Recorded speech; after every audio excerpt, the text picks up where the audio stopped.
ऐसा तुमने नाम दर्जी काहे को बनाया. देवळाच्या मागचं कीर्तन औंढ्या नागनाथाचं. टाळ बिना लेकर नामा देवल में गया. अरे पूजा करते बम्मन उन्हें बाहर धकाया. देवल के पीछे नामा अल्लख फुकारे. जिधर जिधर नामा उधर देऊलई फिरे. फिरविले देऊळे जगमाची खाती नाम देवाहाती दूध प्याला नाम देवाहाती दूध प्याला फिरविले देऊळे जगमाची खाती नाम देवाहाती दूध प्याला नाम देवाहाती दूध प्याला.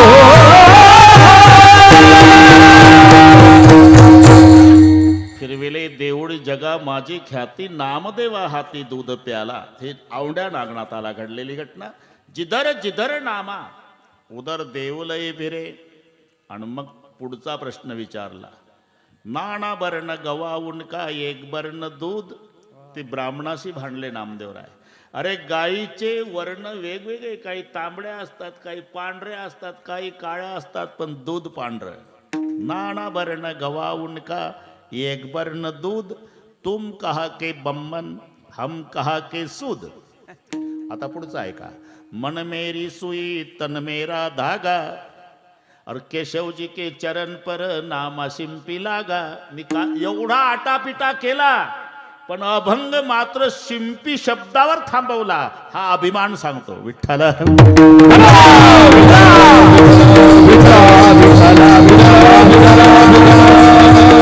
तसं ज्यांचा अभंग आहे ते नावी समाजाचे संत सेना महाराज.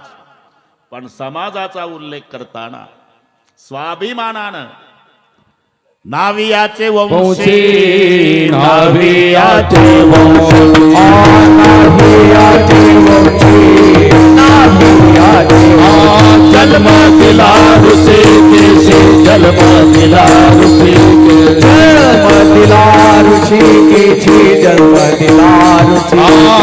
प्रति पाळावे धर्माचे प्रति पाळावे धर्मा प्रति पाळावे धर्माचे प्रति पाळावे धर्मा. व्यवहाराचे न संडे व्यवहाराचे न संडे व्यवहाराचे न संडे व्यवहाराचे न संडे. धर्म विचार धर्म विचार धर्म विचार ऐसा धर्म विचार ऐसा धर्म विचार ऐसा धर्म विचार ऐसा धर्म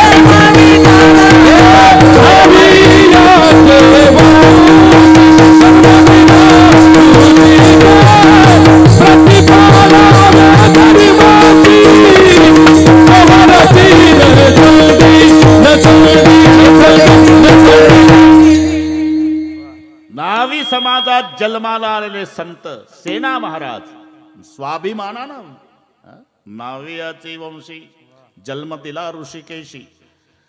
आम्ही वारिक वारिक करू हजामत बारीक. कशी का करेना पण वारिक शब्द आणलाच की नाही. समाजाचा स्वाभिमान आहे.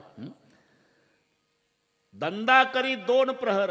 पूर्वीचा काळ असा होता सेना महाराजच्या वेळेला. हे 750 वर्षापूर्वीचा काळ.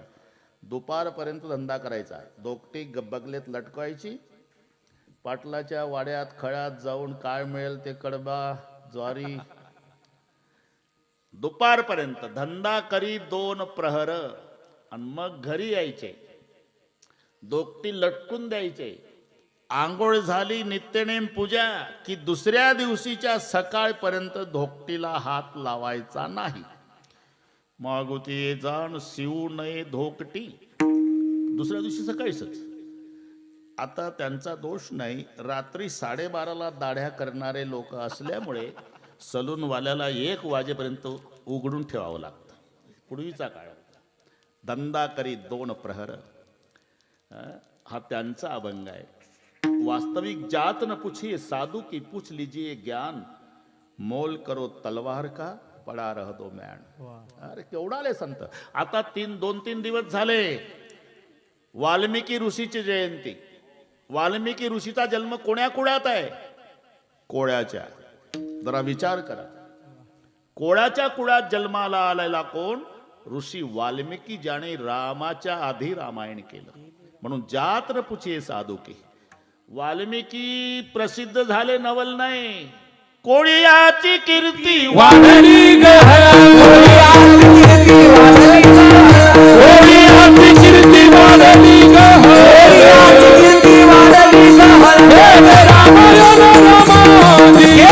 रामायण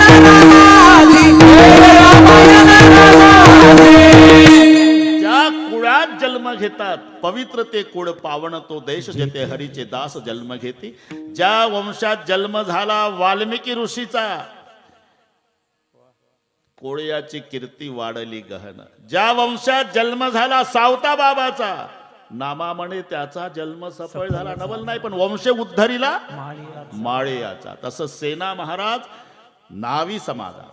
बरं ते थोडक्यात सांगतो आणि वेळ तंतोतंत सांभाळतो. योगेश भाऊ अजिबात तुम्ही टेन्शन घेऊ नका. उशीर लावला होता संजय भाऊनं म्हणून मी 9लाच आलो. तयारीच नव्हती. ते नाही, जन्म गेला. सर्वांना माहिती आहे ओंकार भाऊ ढोक महाराज म्हणजे बिघडलेल्या घड्याळी दुरुस्त करणे. याचं कारण सांगतो मी. बाकीचं तुम्हाला सगळे मिळेल ना नंतर, पण आजची गेलेली वेळ किती रुपये दिल्यावर येणार आहे लक्षात ठेवा. गेली ऐसी घडी पुन्हा नाही. मग वेळ काढायची असते. जिंदगी जब तक रहेगी फुर्सत ना मिलेगी काम से, कुछ समय ऐसा निकालो प्रेम कर लो राम से. सेना महाराज आपल्या महाराष्ट्रातले. त्यांच्या वडिलाचं नाव देवीदास, न्हावी समाजाचे, आडनाव वैद्य. लक्षात आहे ना? हो म्हणत ना, होला काय करतो. आता एक संबंध सांगतो. तिकडे गेले ते बुंदेलखंडामध्ये राजाच्या पदरी त्यांची सेवा होती. पण त्याच्या आधी देवीदास आणि ज्ञानेश्वर महाराजांचे वडील विठ्ठलपंत. एक थोडक्यात सांगतो, हे कोणताच महाराज तुम्हाला सांगणार नाही, ठोकाठाक्यात चालू आहे सध्या. थोडक्यात सांगतो. विठ्ठलपंत कुलकर्णी हा इतिहास आहे का. ज्ञानेश्वर महाराजचे वडील आणि देवीदास वैद्य सेना महाराजचे वडील हे गुरुबंधू आहे. एका गुरुकडे शिकले, रामानंदाकडे, एका गुरुकडे. मग काही दिवसाने विठ्ठलपंत महाराष्ट्रात आले. त्यांचा पुन्हा गृहस्थाश्रम सुरू झाला. 4 लेकर झाले. निवृत्ती, ज्ञानदेव, सोपान, मुक्ताई. बस थांबला इतिहास अर्ध्या मिनिटात. देवीदास पुन्हा राजाच्या पदरी. रामसिंह क्रूर स्वभावाचा राजा आहे. त्याला कोड होती अंगाला. त्याचा 10 सहन होत नव्हता. त्याला चिडायचा तो, कोड होती. त्याची सेवा दरबारात देवीदास. पुढे मुलगा झाला सेना. एक दिवस, कारण दररोज रामानंद प्रवचन संपताना म्हणजे मुलांचा पाठ घेतल्यानंतर शेवटचं वाक्य म्हणायचे, अरे सध्या देव महाराष्ट्रात आहे पोरहो. ते तिकडे शिकवायचे. आयुष्यात एकदा तरी पंढरपूरला जा आणि त्या विठोबाचं दर्शन घ्या, कल्याण होईल तुमचं. एकदा तरी महाराष्ट्रात जाऊन त्याचं दर्शन घ्या आणि मग पाठ संपायचा रोज. इकडे देवीदास पुन्हा सेवा सुरू झाली. राजाच्या पदरी सेवा आहे रविदास.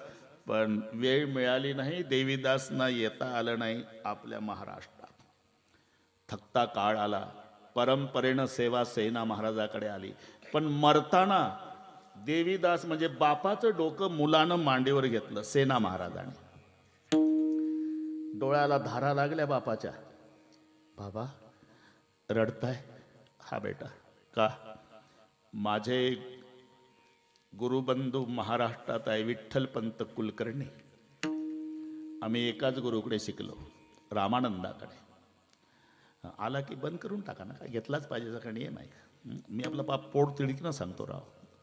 मोदी साहेबाचाही येत असेल सध्या निवडणुका, ते उमेदवार हे तिकिटा झाल्यांचे आहे, येत असेल तुम्हाला, कारण मोठे लोक बसले.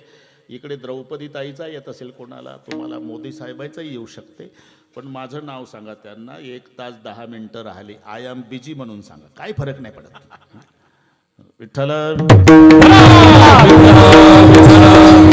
विठ्ठला विठ्ठला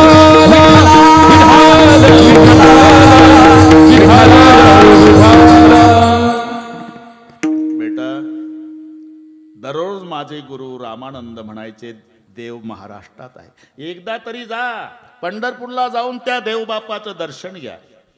बरं का तौर महाराज, एकदा तरी जा. मला नाही जमलं राजा, फक्त माझी एक इच्छा पूर्ण कर. मरताना पंढरपूरला जा, त्या विठ्ठलाचं दर्शन घे.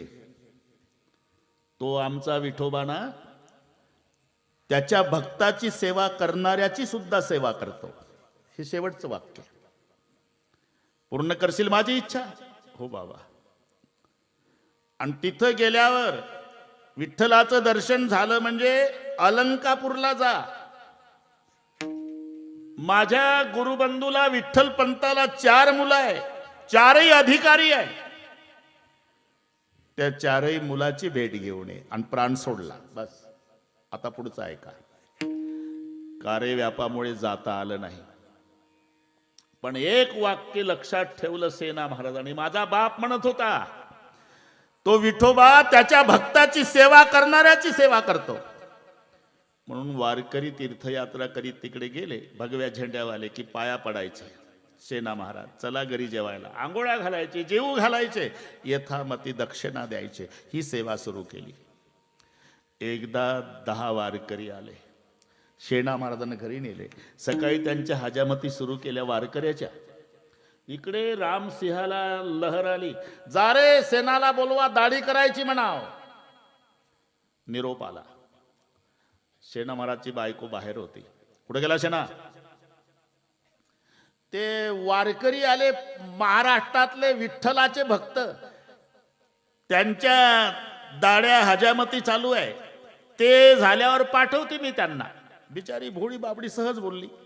वापस आला सेवक. अरे सेना, ते महाराष्ट्रातले विठ्ठलाचे भक्त आले म्हणतात, झेंड्यावाले झेंड्यावाले. हे तिखट मीठ लावून सांगतो पुन्हा.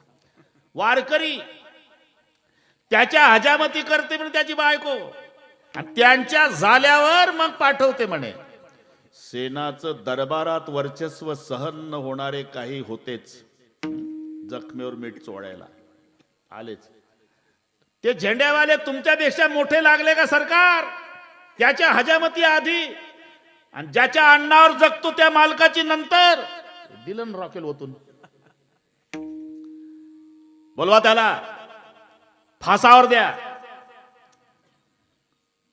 आता फासावर द्या म्हटल्यावर ऐका तुम्ही, इकडे महाराष्ट्रातल्या पांडुरंगाच्या डोळ्याला धारा लागल्या.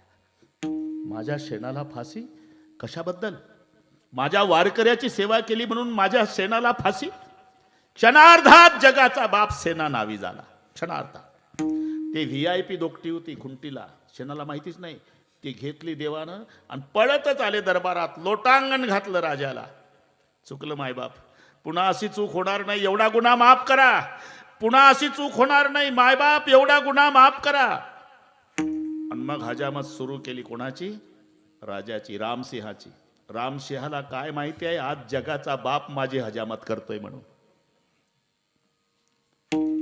ते वाटी असते ना पाणी लाव, ते स्प्रे नव्हतं तर नाशक. हे नीट आहे का? आपण भूतकाळात आहोत सध्या. वाटी पाणी लावायची. कधी कधी राजा वाटीतल्या पाण्यात पाहायचा, राजा चुकून, तर त्या वाटीत त्याला चतुर्भुज भगवान दिसायचा. कैसे नवल झाले परी कैसे नवल, आ कैसे नवल झाले परी कैसे नवल.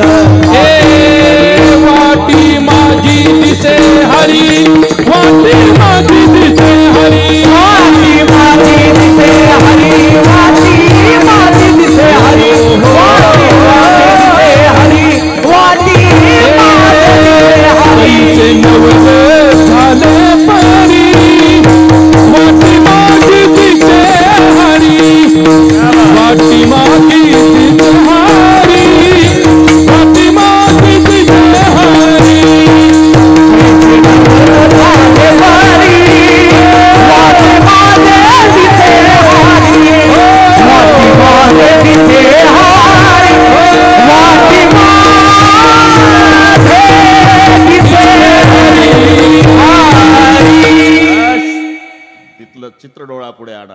चुकीत दाढी चालू असताना वाटीतल्या पाण्यात राजा पाहायचा, त्याला देव दिसायचा. कुठे? वाटीत. कैसे नवल झाले परी, वाटी माझी दिसे हरी. आणि पुढं पाहायचं तर सेना नावी. वाटीत देव, पुढं सेना. मग ते सगळे झाल्यावर ते आरसा दाखवायची पद्धत आता सारखा फिट नव्हता. हे नीट ऐका. दाखवायची पद्धत होती. काही कमी जास्त पाहून घ्या सरकार, दाढी संपल्यावरची गोष्ट. आणि जेव्हा राजानं आरशात पाहिलं, रूप पाहता दर्पण, दर्पणी रूप पाहता दर्पणी रूप पाहता दर्पणी रूप पाहता दर्पणी आत दिसे चक्रपाणी आत दिसे चक्रपाणी रूप पाहता दर्पणी रूप पाहता दर्पणी आत दिसे चक्रपाणी आत दिसे चक्रपाणी रूप पाहता दर्पणी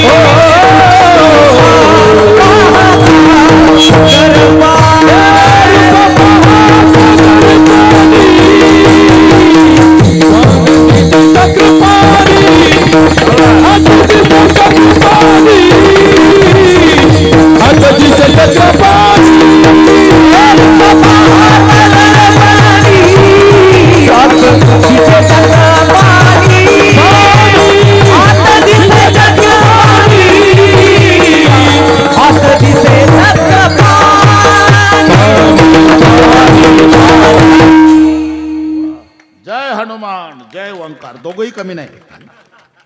डोळापुढे चित्र आणा. रूप पाहता दर्पणी आत दिशे चक्रपाणी. आरशात देव, आरसा बाजूला केला की शेणा. वाटीतल्या पाण्यात देव, पुढे शेणा. पागल झाला राजा. बरं का रोहिदास महाराज, शेणा महाराज म्हणाले, अजून 1 तास आहे सरकार. इथलं सांगतो हा. मग काय नाही, मालिश करून देतो. ते सगळे झाल्यावर मालिश असते. अजून 1 तास आहे ना बाबा. मालिश सुरू केली. हात लागल्याबरोबर 10 होता. त्याला जन्मभर शांत झालं शरीर. म्हणजे 10 गेला. आणि जेव्हा देवानं मालिश करून दिली, जन्मभराची कोड गेली. सोन्यासारखं शरीर झालं.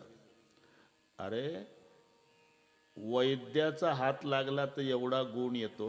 हा कोण आहे? वैद्याचा राजा. हा ना, तुका म्हणे वैद्यराजा पंढरीचा निवास. सरकार म्हणले, शेणा तुझ्या हातात काय जादू आहे का? अरे इतके वर्ष तू माझी सेवा करतो. अरे मला शांती प्राप्त झाली. मला सारखा 10 होता आणि कोड गेली रे अंगाची. हात लागल्याबरोबर सोन्यासारखी कांती झाली. शेणा महाराज म्हणले, म्हणजे देवच होता तो. याच्यात माझा काय गुण नाही सरकार. ते कावळ्या उडायला आणि काडी मोडायला, बरं का, तसं झालं. तुमचा रोग जायला आणि माझा हात लागायला. माझं काय आहे, निमित्त आहे. नाही बाबा, तू काय मान. आज मी प्रसन्न आहे.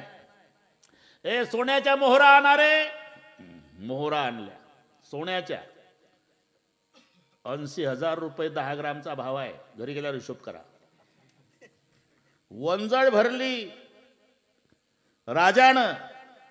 सेना महाराज म्हणतो, म्हणजे देवच, नको मी काय केलं नाही, माझं कर्तव्य केलं. सेवा करणं माझं कर्तव्य आहे. तुमच्यावर काही उपकार केले नाही. नाही माझी इच्छा आहे एवढं. नाही सरकार काही नको. अरे घे बाबा. वंजळभर मोहरा टाकल्या धोकटीत.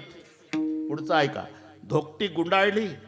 जिथून आणली होती त्या खुंटीला नेऊन लटकवली. VIP होती ती. खऱ्या सेनाला माहिती नाही.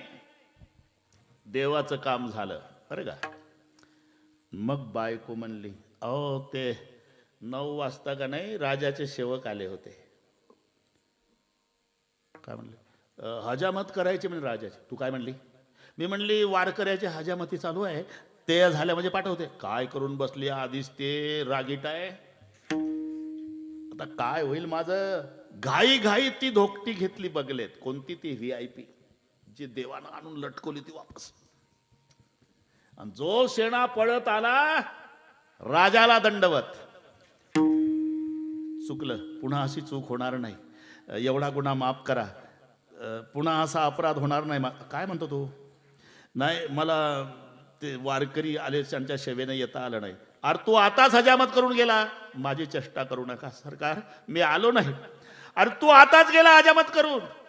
नाही सरकार मी नाही आलो. अरे बघ माझी दाढी गुळगुळ दिसते का तुला, हजामत करून गेला. अरे माझ्या अंगाची कोड गेली, मालिश करून दिली तू तासभर, मी आलोच नाही सरकार. अरे काय शेणा, नको म्हणलं तरी वंजळभर मोहरा मी तुझ्या धोकटीत टाकल्या. मग मांडी घालून बसला सेना खाली. आणि जेव्हा धोकटी उघडली वंजळभर मोहरा, त्या मोहरा पाहिल्यावर ढसा ढसा रडला सेना महाराज. का. मरतानाचा बाप आठवला.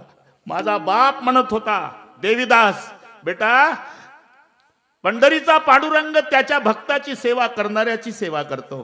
पांडुरंगा मी इकडे वारकऱ्याची हजामत केली आणि तू माझ्या रूपात माझ्या मालकाची हजामत केली. मी आलो नाही सरकार, मी आलो नाही. पण आता सेवेचा राजीनामा. का. माझा बाप मरताना म्हणला होता की सेवा करणाऱ्याच्या भक्ताची सेवा करणं, त्याची सेवा करणारा पांडुरंग आहे. मी वारकऱ्याच्या हजामती केल्या आणि देवानं तुमची हजामत केली. माझ्यासाठी जगाच्या बापाला तुमची हजामत करावी लागली. हा सेवेचा राजीनामा, मी निघालो. आणि मग सेना महाराष्ट्रात आले. किती वाजले मला सांगू द्या, मला माहिती आहे अजून वन्स मोर चालू आहे, कोणी वैतागलं नाही तोवर मारा मला. महाराष्ट्रात आले, तिथे पांडुरंगाचं दर्शन घेतलं सेना महाराजाने. आणि महाद्वारात आल्यावर नामदेव महाराज भेटले. ही पंढरपुरातली गोष्ट. आम्ही महाराष्ट्रातलेच. माझं नाव सेना बाप देवीदास होता, मरण पावला. तिकडे पोट भरायला गेलो. माझा बाप म्हणाला होता एकदा तरी पांडुरंगाचं दर्शन घ्यायला जा. तो माझा पांडुरंग त्याच्या भक्ताची सेवा करणाऱ्याची सेवा करतो. हे 15 दिवसापूर्वी चमत्कार झाला. मी वारकऱ्याच्या हजामती केल्या आणि जगाच्या बापानं माझ्या मालकाची हजामत केली. साक्षी म्हणून वंजयभर मोहरा सेवेचा राजीनामा देऊन आलो. मी इथलाच आहे पंढरपूरचा, नामदेव माझं नाव. माझे वडील म्हणाले होते शेणा पंढरपूरला गेला म्हणजे पांडुरंगाचं दर्शन कर. पण अलंकापूरला माझ्या गुरुबंधूला 4 मुलं आहे, निवृत्ती, ज्ञानदेव, सोपान आणि मुक्ताबाई. त्याच्यातला ज्ञानोबा मोठा अधिकारी महात्मा आहे. त्यानं गीतेवर भाषांतर केलं, ज्ञानेश्वरी ग्रंथ तयार केला. तर पंढरपूरचं पांडुरंगाचं दर्शन झालं म्हणजे आळंदीला जाऊन माझ्या गुरुबंधूच्या मुलाची भेट घेऊन येशील शेणा. मला आता आळंदीला जायचंय नामदेव महाराज. कशाला. माऊलीच्या दर्शनाला. आणि मग शेणाच्या गळ्याला बिलगून पंढरपुरात नामदेवराय रडले. उशीर केला शेणा. का. मागच्या 15 दिवसापूर्वी माऊलीनं समाधी घेतली. आम्ही सगळे तिथं होतो, देव सुद्धा होते समाधी द्यायला. तुला उशीर झाला. 15 दिवस आधी आला असताना तुला ज्ञानोबारायचं दर्शन झालं असतं. आणि मग नामदेवरायाच्या गळ्याला बिलगून सेना महाराज रडून म्हणतात, नामदेवा मला विठ्ठलाचं दर्शन झालं नसतं तरी चाललं असतं, पण माऊलीचं दर्शन व्हायला पाहिजे होतं. कारण ओ केवडा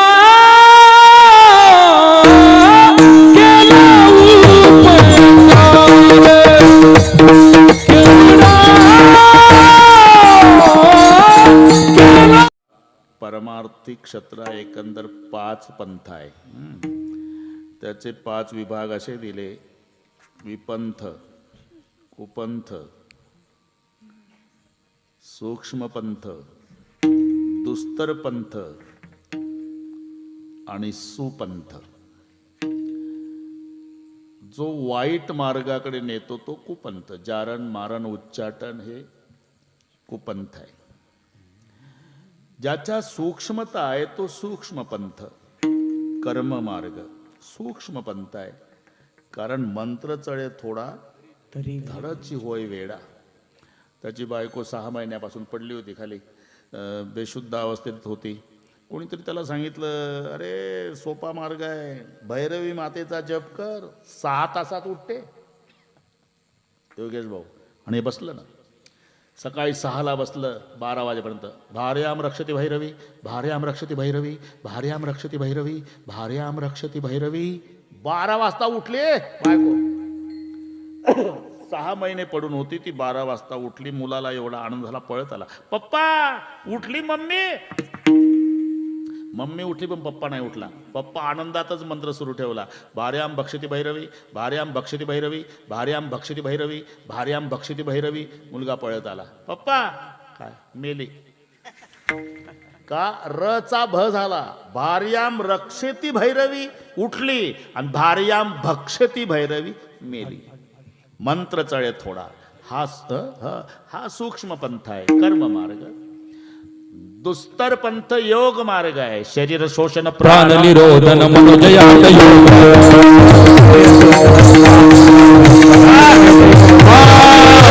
पीडन कुंडागिनी कलिमल पीडनी कुंडागिनी कलिमल गोवाईचा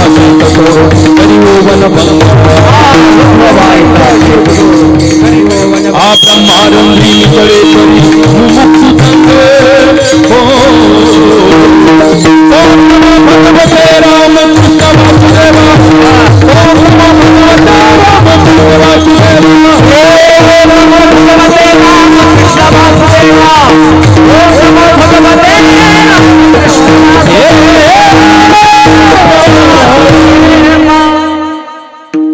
यशरा पाटील जास्त खुश आहे माझ्यावर आज. यशरा पाटील, शरीर शोषण प्राण निरोधन मनोजय हठ योग, उदपीडन कुंडलिनी कलिमल दलभंग, ऊर्ध्ववायूचा श्वेत तोडुनी करिओवनभंग, ब्रह्मरंध्री मिसळे परी मुमुक्षुदंग, नागिनी उत्साहे नवही द्वारे निरोधून, नाडीत्रया माझी सुषुम्ना संचरण, न साधे हा मार्ग ऐसे बोलती मुनिजन. हा दुस्तर पंथ, कर्म सूक्ष्म पंथ, जारण मारण उच्चाटन हा कुपंथ. प्रपंचाकडे प्रवृत्त करतो विपंथ. नाही तर सगळे गुरुजी सांगतात, पोरहो सहसा भानगडीत पडू नका बरं का. हरिभाऊ शिवाजी महाराज 4थं वर्ष झालं घरी आलं की त्याची अशिक्षित आजी तंबाखूला चुना म्हणून, हर्या बरं का हरिभाऊ, आजीचं सांगतो, साध्या भाषेत उपदेश करते आजी. हर्या काय, अरे तुकारामाला जिजाई, नामदेवाला राजाई, विठोबाला रुक्माई, आणि आता वैशाख लागला घे उरकून. हर्या बसलाच घोड्यावर. अरे जन्मभर तप करणाऱ्या साधूचा परिणाम झाला नाही, ते तंबाखूला चुना मळणाऱ्या म्हातारीचा होतो. की हरिभाऊ दोघं पंढरपूरच्या वारीला येतात, अवश्य करा. काय तर त्याला विपंथ म्हटलं, जो मार्गाकडे प्रापंचिक मार्गाकडे वळवतो तो विपंथ. विपंथ आहे, कर्ममार्ग सूक्ष्म पंथ आहे, योग मार्ग दुस्तर पंथ आहे, आणि जारण मारण उच्चाटन हा कुपंथ आहे. भक्ती मार्गाला सुपंथ म्हटलेलं आहे, लक्षात घ्या. तरी झडझडून वहिला अनेक, या भक्तीची वाटे लाग जिया पावसी, अव्यंग निजधाम माझे, ते काम माऊलीनं केलं. जडमुडा उद्धार केला, उद्धार केला, जडमुडा उद्धार केला, जडमुडा उद्धार केला. मार्ग चुपावे दाविला, मार्ग चुपावे दाविला, एवढा केला उपकार, एवढा केला उपकार. मार्ग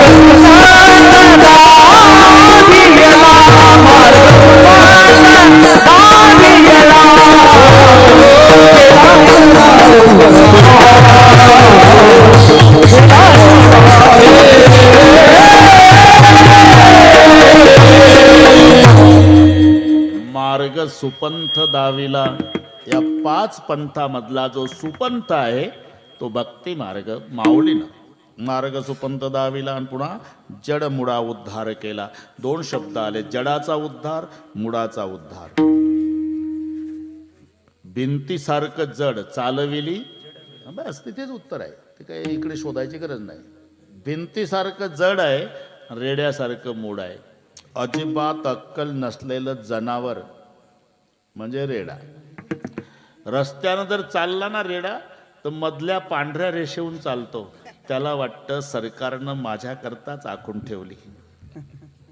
truck driver, ST driver horn वाजून वाजून वैतागून जातो, गाडी चिकटून लावतो, कॅबिनमधून काठी काढून 10-15 काठ्या रेड्याच्या पाठीत घालतो.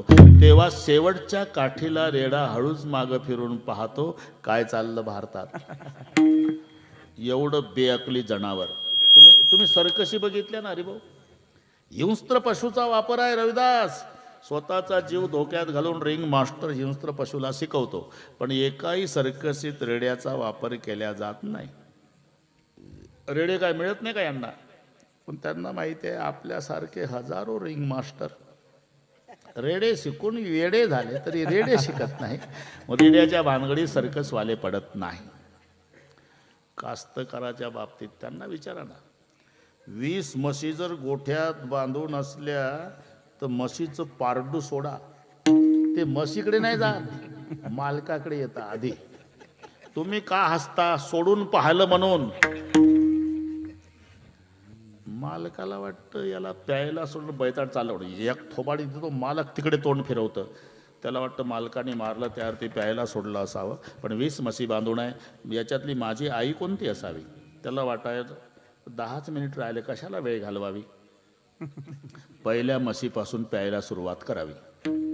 तिला वाटतं मी वेळ आलीच नाही तर माझं कुठं, मारते लात जाऊन पडतं बघा, वाघ कोण करतं दुसरीच्या काशाला. ती मारते लात तिसरीच्या काशाला. त्याला माहिती आहे लाता खाऊन का होईना आईचा निर्णय लागणार आहे. एक गोदावरी ताईची आवडीची गवळण तुम्हाला पाठाय का नाही? घागर घेऊन घागर घेऊन घागर घेऊन घागर घेऊन, तशी माझी स्पेशल गवळण आहे. लाता खाऊन लाता खाऊन लाता खाऊन. त्याला लाता खाऊन का होईना मायचा निर्णय लागणार आहे. जी 20 मधली म्हैस लात मारणार नाही ती पठ्ठ्याची माय ठरणार आहे. एवढं बेअकली जनावर रेडा, त्याच्या मुखातून वेद बोलवला ज्ञानोबारायणी. महिषी पुत्रा मुखे बोलवली श्रुती, महिषी पुत्रा मुखे बोलवली.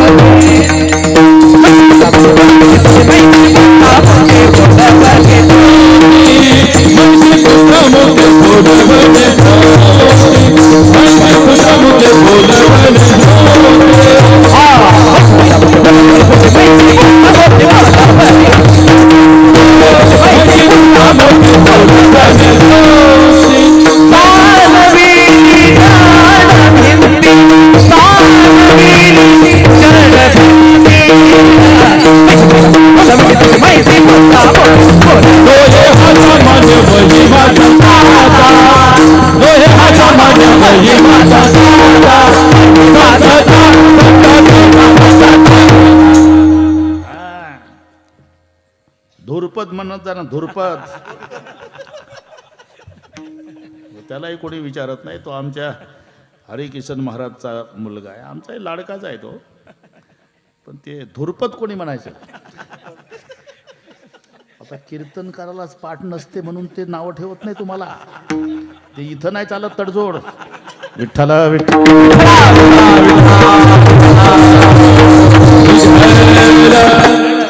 म्हैसी पुत्रामुखे बोलवणे श्रुती चालवणे भिंती बैसुणी या नोह्या सामान्य महिमा संताचा नैवेद्य हातीचा मूर्ती जे उदका माझी वया ठेवणी कोरड्या दाखवणे रोकड्या विष्णुया म्हणे तेही संगीची तारणे दिन उद्धरण नवल को.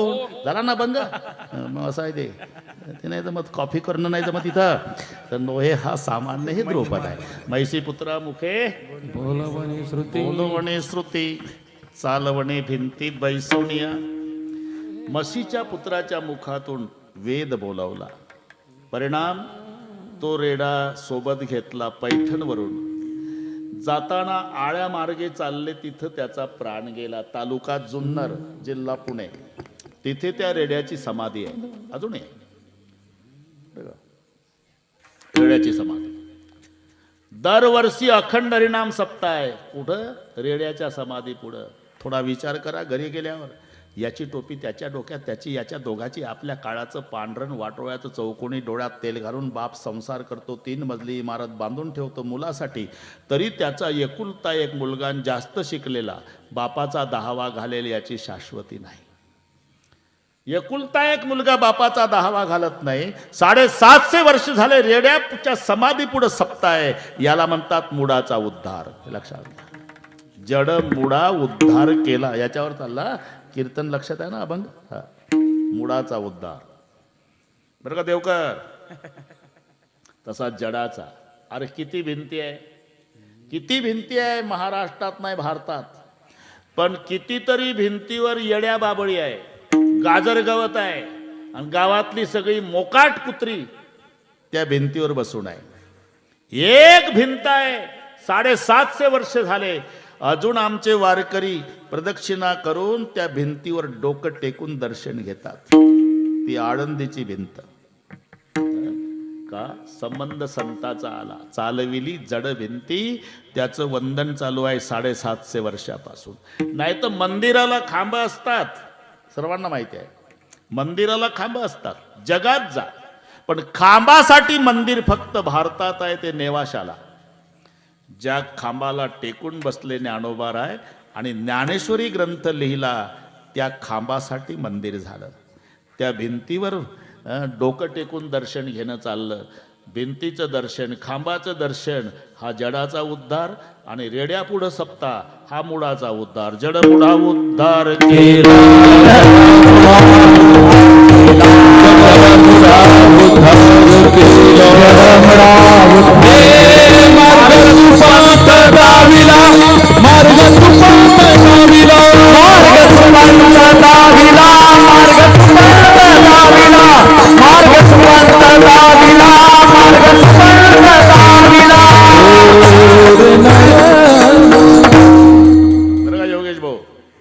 जमला आता. ते बसेल तसा प्रयत्न असतो आमच्या योगेश भाऊचा. एकदा कुठं पुण्यात कीर्तन, मला म्हटलं बा रात्रभर झोपलो नाही, 2 तास झोपू दे मग कीर्तन करतो. केली व्यवस्था तिथं. आता 2 रात्री झोप नव्हती म्हणून आम्ही 4 तास गुप्त ठिकाणी. मी सांगितलं हे पटणार नाही तुम्हाला, काल सकाळीपासून आता तुमच्या गावात येईपर्यंत 1300 किलोमीटर झालं, आणि हे 4थं कीर्तन 1300 किलोमीटरमध्ये. आळंदीहून परळी वैजनाथ झालं 400. कालचं परळी वैजनाथचं कीर्तन करून जळगावच्या पुढे भोकर आहे, पुन्हा 400, 800. सकाळी नगर, जळगावहून नगर, आता इथं आलो. हिशोब तुम्हीच लावा.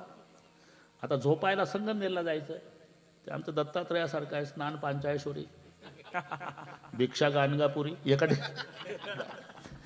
जाऊ द्या, पण तरी वेळ नाही. 1 मिनिट आधी स्टेजवर आलो. योगेश भाऊ म्हणे कोण नाही. म्हटलं तुम्ही चला तर माझ्यासोबत. तिथं गेल्यावर कसे घाबरतात आपोआप माझ्या. अरे आपल्या काही प्रक्रिया आहे ना राजा. वेळ हे पहा, तुम्ही उद्यापासून तरी लक्षात ठेवा, 8:45ला संजय भाऊ कोण नाहीत, मृदंगाचार्य तुम्ही 4 जण, 8:45ला भजन सुरू करा. मी का सांगतो हे, पुढारी मंडळी येतात तेव्हा माईक घेऊन बंधू आणि भगिनींनो लगेच सुरू होते. आपलं बंधू भगिनींनो नाही, सुंदर ते द्या. तुका म्हणे माझे, मग महाराज येतो रामकृष्ण हरी, मग रूपाचा, मग त्याचा कीर्तनाचा, आणि मग चाल, आणि त्याच्यानंतर तुकाराम महाराज काय सांगतात. हा अर्धा तास कोणी धरायचा? जरा विचार करा ना. विठ्ठल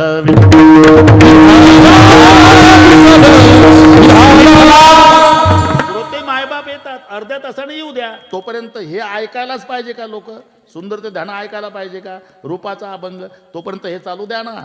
ते जेवणं खावणं, अरे त्यांचा काय दोष आहे? आपण त्याच्यासाठी आहो ना. यशीच्या गाडीत यायचं तरी वेळ सांभाळायची नाही.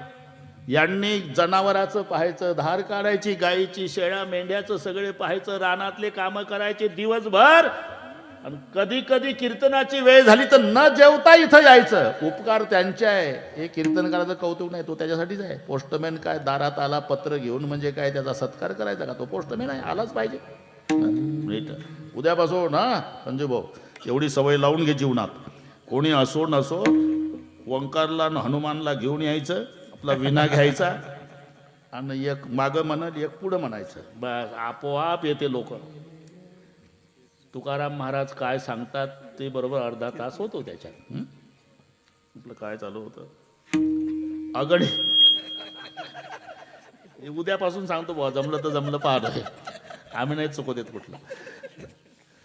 अशा अगणित उपकारातून उत्तीर्ण होण्याकरता काही नाही, म्हणून शेवटचं चरण सेनामने उतराई, सेनामने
शेणा म्हणे उतराई होता न दिशेची काही, केवढा केला उपकार, काय वाणू मी पामर.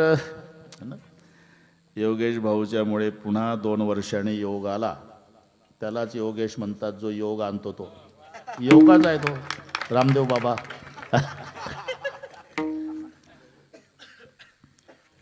चारोधामला गेलता रामदेव बाबा.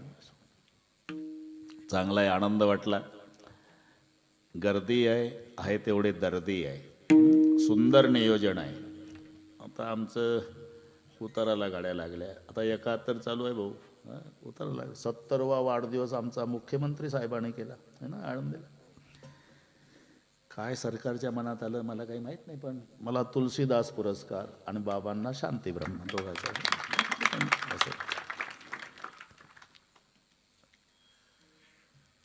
एवढीच एक विनंती करतो, पुढच्या वर्षी जर 4 पंक्ती गेल्या इथल्या असं काय धोका नाही. आमचा कार्यक्रम असो नसो, फक्त इथली जेवढी जुनी मंडळी आहे ते मार्गदर्शन करायला आहे, आणि इथली जेवढी तरुण मंडळी आहे होत करू ती सगळी धावणारी आहे.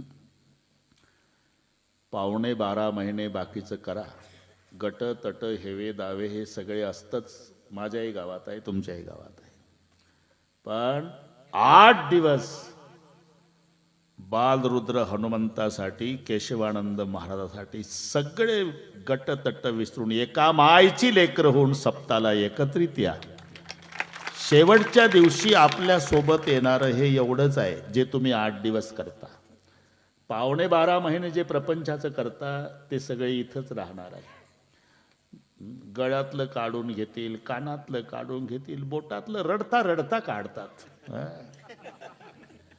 पण हे जे 8 दिवस केलं ना, हे तुमच्या सोबत तिथं करा हरिभक्ती, परलोकी येईल कामा आणि सोडविल यमापासून या. आता माऊलीचं भजन जय विठ्ठल सगळे टाळकरी खाली बसतील. बसलेल्यातलं कोणी उठणार नाही. निवेदक उद्याचा कार्यक्रम सांगतील, ते म्हणतील आता संपला, तेव्हा उठायचं. मिलिटरी सारखा शिस्तबद्ध कार्यक्रम होईल. ते लाड नाही चालत. ज्ञानेश्वर